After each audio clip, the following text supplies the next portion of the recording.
لو أنزلنا هذا القرآن على جبل لرأيته خاشعا متصدعا من خشية الله.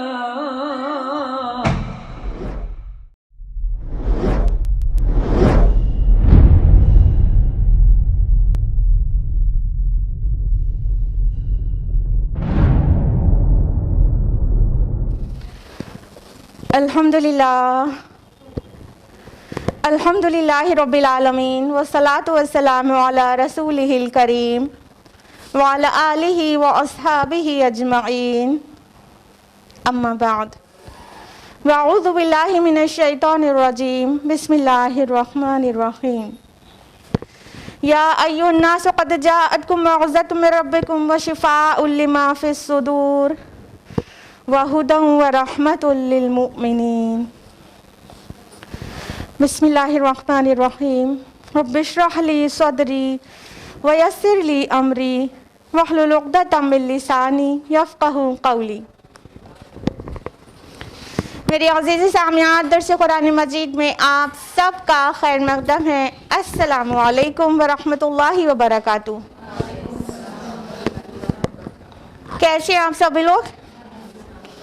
الحمدللہ سب اچھے ہیں، بخیر عافیت کے ساتھ، خوشحال. الحمدللہ اللہ تعالیٰ آپ کی عافیت اور خوشحالی میں مزید اضافہ کرے. اللہ تعالیٰ آپ کو دنیا اور آخرت دونوں کی سربلندی عطا کرے. اللہ تعالیٰ آپ سے راضی ہو جائے اور جنت الفردوس میں محمد رسول اللہ صلی اللہ علیہ وسلم کی رفاقت نصیب ہو. آمین آمین. جزاک اللہ خیرا کثیرا. ہم لوگ کس لیے اکٹھا ہوتے ہیں؟ درس قرآن کے لیے. تو درس قرآن میں کون سی سورہ چل رہی ہے؟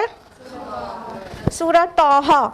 لاسٹ ویک کس آیت تک ہم لوگوں نے تفصیل سے جانا تھا؟ سورہ طٰہٰ کی 14. ماشاء اللہ سب لوگ کو ہر بات رٹی ہوئی ہے، بارک اللہ فی.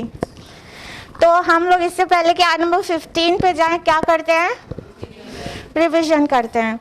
تو لاسٹ ویک ہم لوگوں نے کس آیت سے لے کے 14 تک کیا تھا؟ 9 to 14. ٹھیک ہے، تو ہم لوگ آیت نمبر 9 to 14 کا ایک چھوٹا سا کوئک ریویژن لیں گے، پھر اس کے بعد تفصیل سے جانیں گے آیت نمبر 15 آنورڈز. اعوذ باللہ من الشیطان الرجیم بسم اللہ الرحمن الرحیم. آیت نمبر 9 کا ترجمہ ہے: اور کیا آپ تک پہنچی ہے موسیٰ کی خبر جب اس نے ایک آگ دیکھی تو اس نے اپنے گھر والوں سے کہا کہ آپ ذرا یہاں ٹھہریے، مجھے آگ نظر آئی ہے تاکہ میں لے آؤں تمہارے لیے اس میں سے کوئی انگارہ یا میں پاؤں اس جگہ سے کوئی رہنمائی. لاسٹ ویک ہم نے آپ کو بتایا تھا کہ کون سی جرنی تھی نا موسیٰ علیہ السلام کی؟ کہاں سے کہاں جا رہے تھے؟ مدین سے مصر جا رہے تھے. تو یہ چیزیں ہوئی تھیں. آیت نمبر 11 ہے: پھر جب وہ آیا اس کے پاس تو ندا دی گئی، اے موسیٰ یہ تو میں تمہارا پروردگار ہوں، چنانچہ تم اپنی جوتیاں اتار دو چونکہ اس وقت تم مقدس وادی طویٰ میں ہو. یہ بھی تفصیل سے ہم لوگوں نے جانا تھا کہ موسیٰ علیہ السلام کے پاس یہ پہلی وحی تھی اور ان کو رسول بتا دیا گیا تھا اور اللہ تعالیٰ نے ان سے کلام کیا تھا. اور طویٰ میدان جو ہے وہ مقدس ہے، کس طرح سے وہ سب بھی ہم نے آپ کو بتایا تھا. آیت نمبر 13 ہے: اور میں نے تم کو چن لیا ہے. چن لیا مطلب رسول بنا لیا نا. فاستمع لما یوحیٰ، تو اب ذرا توجہ سے سنو جو وحی تم پر کی جا رہی ہے. آیت نمبر 14 ہے کہ یقیناً میں ہی اللہ ہوں، کوئی اور معبود نہیں سوائے میرے، بس تم میری ہی بندگی کرو اور نماز قائم رکھو میری یاد کے لیے. سبحان اللہ. پچھلے ہفتے بھی عجیب سا فیل ہونے لگا تھا نا سب کو کہ اللہ تعالیٰ کلام کر رہے ہیں اور یہاں پہ فرسٹ پرسن کتنی شد و مد کے ساتھ آیا، ان اللہ لا الہ الا انا. تو اللہ تعالیٰ نے کیا آرڈر دیا تھا کہ میں اللہ ہوں، میرے علاوہ کسی کی بندگی نہیں، لہٰذا تم میری ہی بندگی کرو اور نماز قائم رکھو. ٹھیک ہے، میری یاد کے لیے.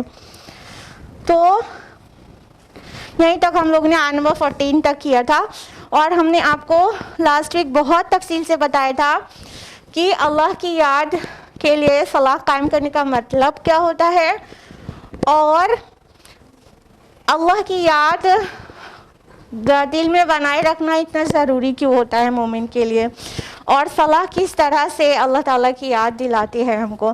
اور یہ اللہ کے ذکر کی خاص صورت ہے. اور عام صورت ہم نے آپ کو کیا بتائی تھی؟ دوام ذکر بتایا تھا، ہر ایک پل اللہ تعالیٰ یاد رہے. تو یہ تھا لاسٹ ویک کا کوئک ریویژن. اور اب ہم لوگ آیت نمبر 15 آنورڈس تفصیل سے جانیں گے. تیار سب لوگ؟ تیار؟ ہاں تو چہک کر بولیے نا. ایسے ٹھنڈے ٹھنڈے بولیں گے تو لگے گا ہاں تیار تو ہیں مگر کمر میں درد ہے تو کیا کریں. خوش ہو کر بولیے نا. قرآن سننے سنانے کی محفل میں بیٹھنے والے اتنے بلیسڈ ہوتے ہیں کیونکہ اللہ تعالیٰ کے فرشتے وہاں پر پورا گھیراؤ کر لیتے ہیں، اس جگہ کو گھیر لیتے ہیں جہاں قرآن سمجھایا جا رہا ہوتا ہے. تو اتنی بلیسڈ محفل میں ہاں اللہ تعالیٰ موقع دے رہا ہے بیٹھنے کا، تو خوش ہو کر چہک کر بولنا چاہیے نا ہاں بالکل تیار ہے. تو آیت نمبر 15 ہے. اعوذ باللہ من الشیطان الرجیم، بسم اللہ الرحمن الرحیم. ان الساعۃ آتیۃ اکاد اخفیہا لتجزا کل نفس بما تسعی. اور یہ بات بھی یاد رکھو کہ بے شک قیامت آ کر رہے گی، میں اسے مخفی رکھوں گا تاکہ بدلہ دیا جائے ہر جان کو جو اس نے کوشش کی ہو.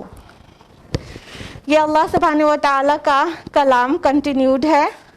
پچھلے ہفتے آپ نے جانا کہ اللہ تعالیٰ نے موسیٰ علیہ السلام سے کہا کہ میں نے تمہیں چن لیا ہے، اب جو وحی کی جا رہی ہے غور سے سنو، کان لگا کر سنو. اور پھر 3 آرڈرز آئے. ایک تو یہ کہا گیا کہ اللہ تعالیٰ کے علاوہ کوئی عبادت کے لائق نہیں ہے، دوسرا یہ کہا گیا کہ پھر اسی کی عبادت کرو، اور تیسرا یہ کہا گیا کہ صلاح قائم کرو. ٹھیک ہے. اس کے بعد توحید اور رسالت کا بیان ہو گیا، یعنی موسیٰ علیہ السلام کو اللہ تعالیٰ نے رسول اناؤنس کر دیا اور توحید کے متعلق باتیں آ گئی. تو اب معاد کی بات ہے. معاد مطلب کیا ہوتا ہے؟ ریٹرننگ، پلٹنا. تو معاد ایکچولی آخرت کو کہتے ہیں، اگر آپ کے لیے یہ لفظ معروف نہ ہو، ورنہ یہ فریکوینٹلی بولا جاتا ہے معاد. تو اب آخرت کے لیے، قیامت کے لیے اللہ تعالیٰ ذکر کر رہے ہیں، یعنی اوپر سے چند آیت نمبر 13 14 15 ملا کر ایمانیات ثلاثہ پورا مکمل ہو رہا ہے. پہلے رسالت کا ذکر ہے، پھر توحید کا، اور پھر معاد کا، آخرت کا. تو اللہ سبحانہ و تعالیٰ فرما رہے ہیں کہ ان الساعۃ آتیہ، بے شک قیامت آ کر رہے گی.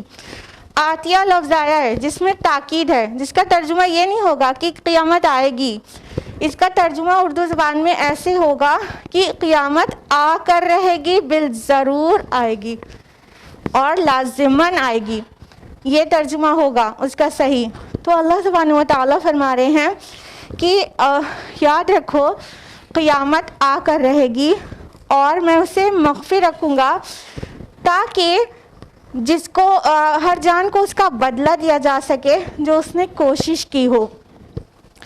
تو یہاں پر اللہ تعالیٰ قیامت کے آنے، آخرت کے ہونے کا مقصد بیان کر رہے ہیں. ہر جگہ پہ نہیں بیان کیا گیا ہے، کہیں کہیں پہ کیا گیا ہے.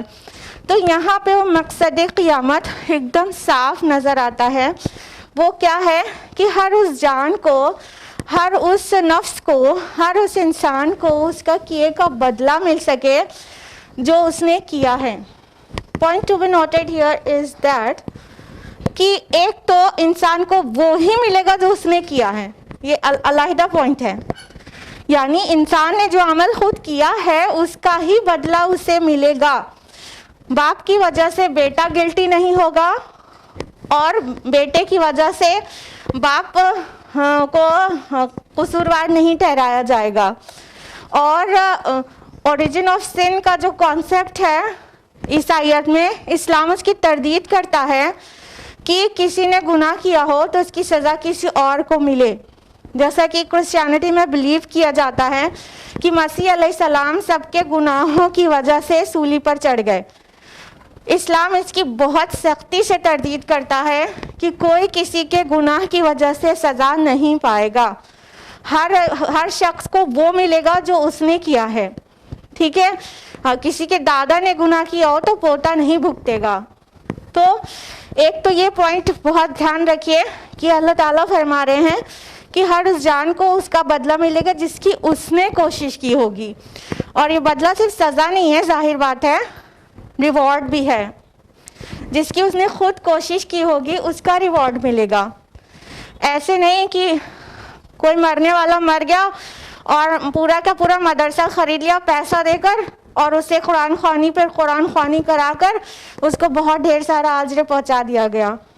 نہیں, جو انسان نے خود کیا ہوگا اس کا بدلہ ملے گا. مرنے والے کے اولاد نیک اعمال کرے گی تو ثواب جاریہ کے راستے سے بالکل اسے ملے گا کیونکہ اسی نے سکھایا تھا.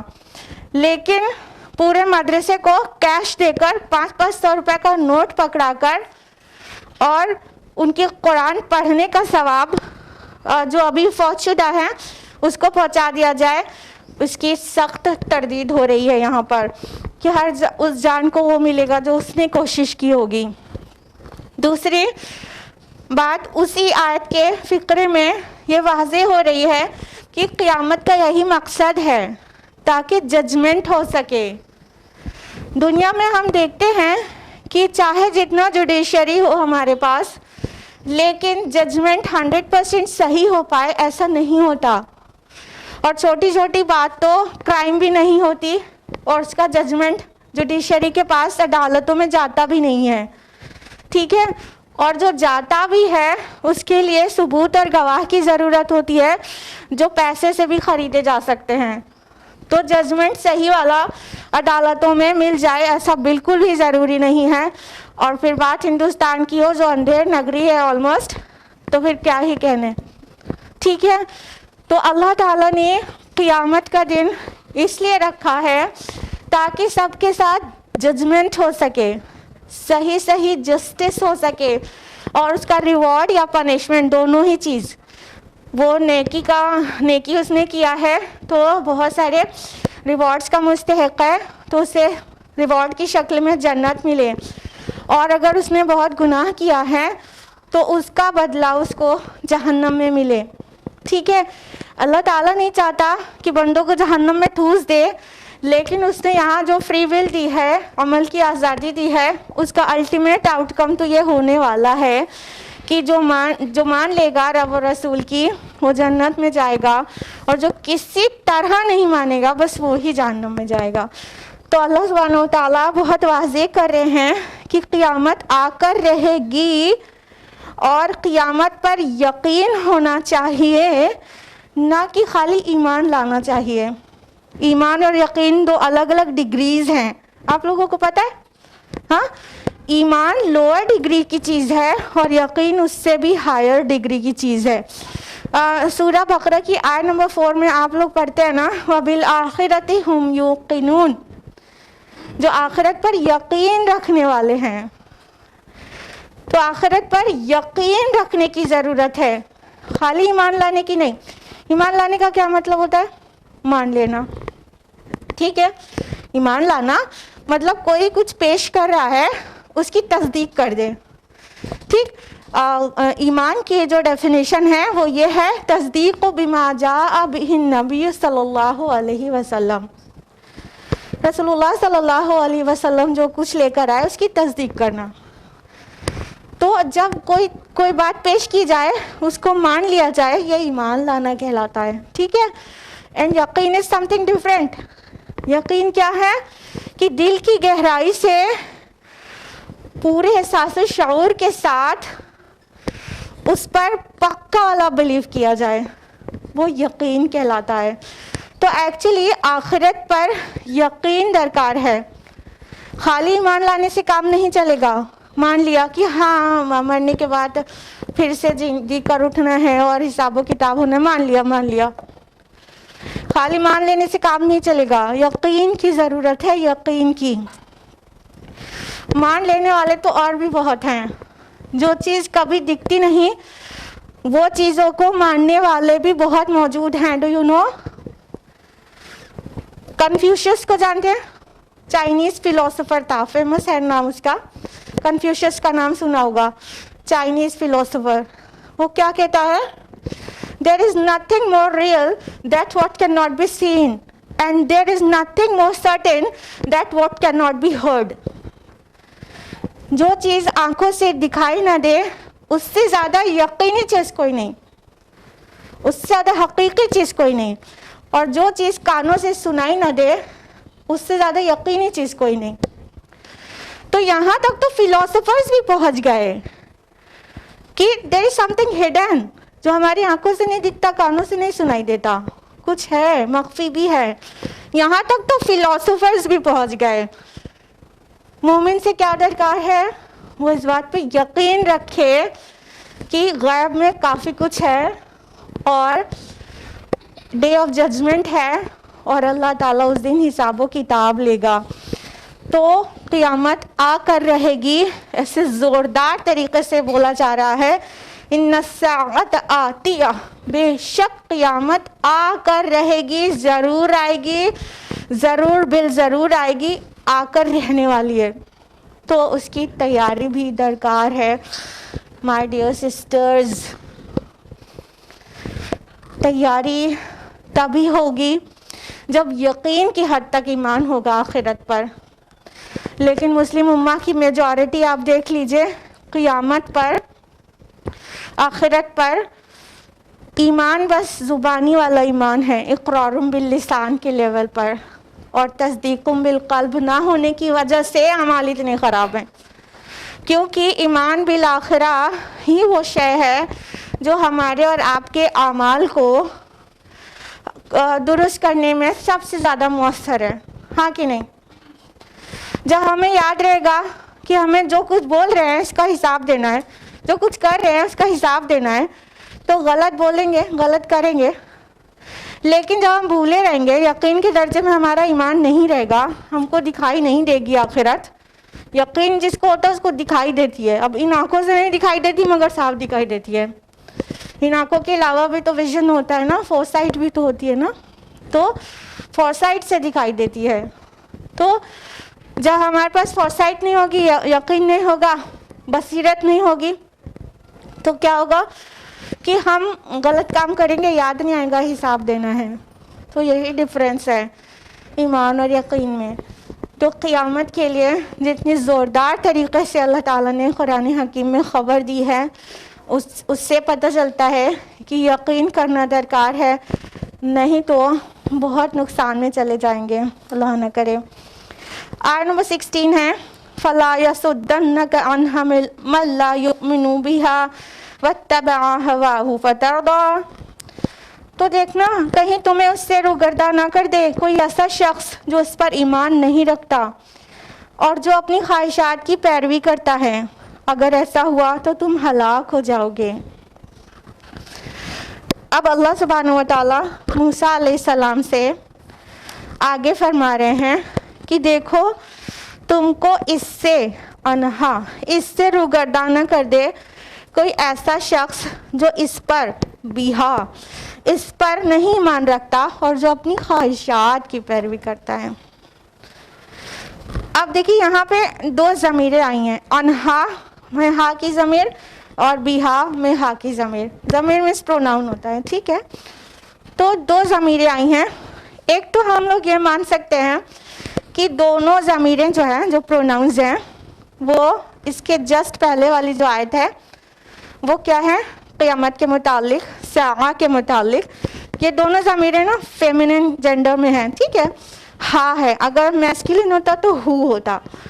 تو انہا ہے, بیہا ہے, اس کا مطلب دونوں, اس کا جو ناؤن ہوگا, جو ضمیر کا مرجع ہوگا وہ فیمینن ہوگا, ٹھیک, مؤنث ہوگا. اس سے جسٹ پہلے آیت 15 میں ساعہ آیا ہے. تو یہ بھی کہا جا سکتا ہے, سمجھا جا سکتا ہے کہ ساعہ ان دونوں ضمیروں کا مرجع ہے. یعنی قیامت کے متعلق یہ کہا جا رہا ہے کہ دیکھو تمہیں اس سے روگرداں نہ کر دے کوئی ایسا شخص جو اس پر ایمان نہیں رکھتا. لیکن آیت نمبر 14 میں صلاح کا بھی ذکر ہے، اس سے جسٹ ایک اوپر آیت ہے نا، صلاح کا بھی ذکر ہے. تو یہ دونوں ضمیریں صلاح کے لیے بھی آئی ہو سکتی ہیں کہ تم کو صلاح سے کوئی روگردان نہ کر دے جو یہ صلاح کی بینیفٹ پر ایمان نہیں رکھتا. اور یہ بھی ہو سکتا ہے کہ ایک ضمیر ساعہ کے لیے، قیامت کے لیے ہو، اور ایک ضمیر صلاح کے لیے ہو. ایسا بھی ہو سکتا ہے کہ انہا صلاح کے لیے ہو اور بیہا ساعہ کے لیے ہو. تو یہ بھی ہو سکتا ہے. تو ان سب کو اچھی طرح سے اکٹھا کر کے اگر سمجھیں گے تو سمجھ میں یہ آئے گا کہ اللہ تعالیٰ موسیٰ علیہ السلام سے کہہ رہے ہیں کہ دیکھو کہیں ایسا نہ ہو کہ جو انسان آخرت پر یقین نہیں رکھتا وہ تمہیں نماز سے روگرداں کر دے. ایک قیامت لیا، ایک ضمیر کا مرجع، اور دوسری ضمیر کا مرجع صلاح لیا. ٹھیک ہے، تو دیکھو کہیں جو انسان قیامت پر یقین نہیں رکھتا وہ تم کو صلاح سے بچلا نہ دے، صلاح سے ڈیویٹ نہ کر دے، غافل نہ کر دے. اور جو ایسا کرتا ہے نا وہ ایکچولی وہ اپنی خواہشات کی پیروی کرتا ہے، ہوا کی پیروی کرتا ہے. تو اللہ سبحانہ تعالیٰ فرما رہے ہیں کہ جو انسان کوئی تمہیں ایسا روگرداں نہ کر دے اس سے. تو ایکچولی جو اتباع ہوا ہے، اتباع ہوا کس کو کہہ رہے ہیں؟ خواہشات کی مکمل پیروی. ٹھیک ہے، وہ اور ترک صلاح یہ دونوں لازم و ملزوم ہیں. جو انسان خواہشات کی پیروی کرتا ہے نا وہ صلاح سے ضرور غفلت برتتا ہے. یہ بالکل لازم و ملزوم ہے. صلاح کچھ لوگوں پہ بہت زیادہ گراں ہے. تو سورہ مریم پچھلی سورہ آیت نمبر 59 میں کہا گیا نا کہ اس کے بعد کچھ ایسے ناخلف لوگ پیدا ہوئے جنہوں نے اپنی صلاح کو ضائع کر دیا اور نفسانی خواہشات کی پیروی میں لگ گئے. تو اگر کوئی انسان ہوا کی، اپنی نفسانی خواہشات کی پیروی کرے گا تو صلاح کو ضرور خراب کرے گا، صلاح سے غافل ضرور ہوگا. تو نفسانی خواہشات کا صلاح سے بہت گہرا تعلق ہے. اور یہاں پہ جو ہوا آیا ہے تو ہوا جو ہے جیسے ہم بار بتا رہے ہیں خواہش نفس کو کہتے ہیں. ہوا اردو میں ایئر کو کہتے ہیں نا. تو ایئر کے لیے ہم یہ یوز کرتے ہیں نا کہ اگر کوئی چیز کہیں پر کچھ محسوس نہیں ہو رہی ہے تو کیا کہتے ہیں کہ نو اٹ از ایمٹی، کچھ نہیں ہے، ہوا ہے اس میں. تو ایمٹینس کو ہوا کہتے ہیں. something which is baseless, something which is meaningless, something which is useless. تو emptiness کو ہوا کہتے ہیں. تو جس طرح کسی چیز میں کچھ نہیں ہوگا تو کہیں گے کچھ نہیں ہے، ہوا ہے. یہ مطلب ہے ہوا کا. خواہش نفس کیا ہے؟ جو طرح کی ڈرائیوز آتی ہے نا ہم کو، اگر ہم ان ہر ڈرائیو کے پیچھے بھاگنے لگے کہ دل نے کیا کہ شراب پی لے تو پی لیا، ہاں، دل نے کیا کہ کسی کو مزہ چکھا دیں تو چکھا دیا، دل نے کیا کہ اس کو اس کی بدنامی کر دیں سب کے سامنے تو کر دیا. یہ کیا نفس میں ایک خواہش ابھری اور اس کو کر ڈالا کرنے والے نے. تو وہ کچھ بھی نہیں تھا جو دل میں خواہشات ابھر رہی تھی، actually it was nothing but ایمٹینس.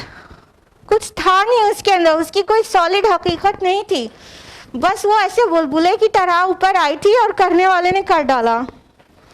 تو خواہش نفس اگر جائز ہو تب اس کے پورا کرنے میں مذائقہ نہیں، لیکن حرام ہو تو ایسی ہر جائز ناجائز خواہشات کو پورا کرنے والا کیا ہے؟ خواہش نفس کی عبادت کرنے والا ہے. You must know this آیا سورہ فرقان سورہ نمبر 25 آیت نمبر 43. اللہ تعالیٰ کہتے ہیں اَرَأَيْتَ مَنِ اتَّخَذَ إِلَٰهَهُ هَوَاهُ، کیا آپ نے اس شخص کو نہیں دیکھا جس نے اپنے خواہش نفس کو اپنا معبود بنا لیا ہے؟ تو ہر بات کسی کی ماننا، پیروی کرنا مکمل ہو جگہ تو اللہ تعالیٰ کی ہے. کہ جو بھی آرڈر آئے گا وہ مانا جائے گا بے چوں چرا. ہاں وہ جگہ تو اللہ تعالیٰ کی ہے کہ ہر بات میں اطاعت ہوگی. تو اگر کوئی اپنی خواہش نفس کی کو بھی مکمل اس کا پیرو بنا ہوا ہے, وہ اس کو پوری طرح سے پورا کرتا ہے, جو بھی خواہش ابھرتی ہے نفس میں وہ کر ڈالتا ہے, تو ایکچولی اس نے اپنے نفس کی خواہش کو اپنا معبود بنا لیا ہے. یہ شرک کے کیٹیگری میں جا رہا ہے, شرک خفی. اور شرک خفی اتنا زیادہ مخفی ہوتا ہے کہ انسان کو پتہ ہی نہیں چلے گا اور شرک ہو جائے گا, نہ ہی وہ توبہ کرے گا اور نہ ہی شہادہ پڑھے گا اور شرک ہو چکا رہے گا. تو یہ خواہش نفس کی پیروی کیا ہے ایکچولی؟ یہ شرک ہے, کہیں نہ کہیں شرک خفی ہے. تو اس حد تک خواہش نفس کی پیروی کرنا کہ ابھی صلاح پڑھنے کا دل نہیں کر رہا ہے تو لیٹ کر سو گئے. یہ کیا تھا؟ یہ کیا تھا؟ رب کا حکم تھا کہ 5 ٹائمز پرے کرنا ہے, اور نفس کی خواہش تھی کہ سو جاؤ, بہت اچھی نیند آ رہی ہے, نماز قضا پڑھ لینا. یہ قضا کا کانسیپٹ آپ کو بھی پتہ چل گیا ہوگا نا درس حدیث میں. تو قضا کر لینا نماز, کیا مطلب ابھی تو سونے کا دل کر رہا ہے. یہ خواہش نفس تھی, اس کی پیروی کی گئی, تو اللہ کے مقابلے میں نہیں کھڑا کر دیا نفس کی خواہش کو. تو اتنا بڑا جرم ہے اللہ تعالیٰ کی نظر میں. تو اللہ سبحانہ و تعالیٰ فرما رہے ہیں کہ دیکھو تم کو کوئی ایسا شخص روگرداں نہ کر دے جو اس پر ایمان نہیں رکھتا, نہ قیامت پر ایمان نہیں رکھتا اور اپنی صلاح سے غافل ہے, کیونکہ وہ تو خواہشات کی پیروی کرتا ہے. خواہشات کی پیروی کرنے والے کے لیے صلاح مشکل بھی ہے. And you must have read this ayah, سورہ بقرہ سورہ نمبر 2 آیت نمبر 45. وَاسْتَعِينُوا بِالصَّبْرِ وَالصَّلَاةِ إِنَّهَا لَكَبِيرَةٌ إِلَّا عَلَى الْخَاشِعِينَ. صبر اور صلاح کے ساتھ مدد چاہو, بے شک یہ چیزیں شاق ہیں مگر خشوع رکھنے والوں پر نہیں. ٹھیک ہے, تو اللہ تعالیٰ جانتا ہے کہ مشکل کے وقت نماز پہ کھڑے ہو جانا جو خاشعین ہے نا ان کے لیے صرف آسان ہے, اور بہتوں پہ شاق ہے. ورڈ آیا نا انہا لکبیرتن, یہ چیزیں بڑی ہیں, شاق ہیں, بہت گراں ہیں سوائے خشوع رکھنے والوں کے. تو خشوع رکھنے والوں کے لیے یہ کام آسان ہے کہ جب بھی مشکل آئی نماز پہ کھڑے ہو گئے, اے رب میرے فلاں مسئلے کو حل فرما دے. لیکن عام جو انسان ہوگا جس کے اندر خشوع نہیں ہے, اور خصوصاً جو خواہش نفس کا پیروکار ہے اور آخرت پہ یقین کی حد تک ایمان نہیں رکھتا, اس کے لیے آسان نہیں ہے کہ وہ مشکل وقت میں صلاح پہ کھڑا ہو جائے. ہم تو اللہ سے مدد مانگنے والی صلاح کی بات کر رہے ہیں, ورنہ جو امت کی اکثریت ہے وہ تو فرض صلاح بھی گم کر دیتی ہے اگر ان کے گھر میں کوئی مصیبت آ جائے. فرض نماز کا بھی یاد نہیں رہتا کہ نماز کا وقت ہو گیا ہے. کسی کے گھر میں ڈیتھ ہو گئی ہے تو غم میں اتنا چور ہو گئے کہ ظہر کا وقت آیا اور نکل گیا, نماز نہیں پڑھا. سبحان اللہ. ایک گیا اپنا حساب دینے اور دوسرے نے اپنا حساب کے کو ٹف بنا لیا.